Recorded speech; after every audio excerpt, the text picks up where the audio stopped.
မန္တလေးကိုရောက်ရင်စမူစာတုံးနဲ့စိတ်သားကင်ဟာလည်းမဖြစ်မနေစားမယ်အထဲမှာပါပါတယ်။ခုသွားစားမဲ့ဆိုင်လေးကကုသိုလ်တော်ဘုရားဘက်ကဆိုင်မဟုတ်ပါဘူး။မန္တလေးဘိုးဘိုးကြီးနားကဆိုင်လေးဖြစ်ပါတယ်။စားခြင်းစပွဲစမူစာတုံးလေးဖြစ်ပါတယ်။ဈေးနှုန်းလေးကတပွဲကို3000ကျပ်ပဲကျတင်ပါတယ်။ဒါလေးတွေကတော့စိတ်သားကင်ရဲ့စိတ် fighting ball ကင်ရဲ့အမြင့်သေးကင်လေးတွေဖြစ်ပါတယ်။တစ်ချောင်းမှာ900ကျပ်သေးပါ။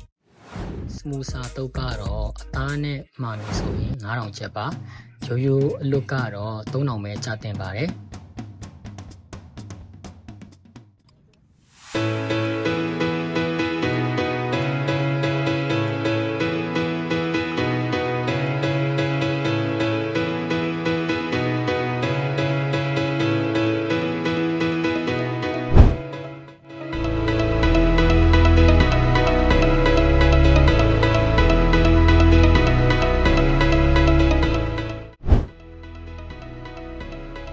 ဒီဆိုင်လေးရဲ့လိပ်စာလေးကမန္တလေးဘိုးဘိုးကြီးကိုရောက်တာနဲ့တွေ့ပါလိမ့်မယ်။ဆိုင်နာမည်လေးကတော့ရွှေနန်းတော်ဖြစ်ပါတယ်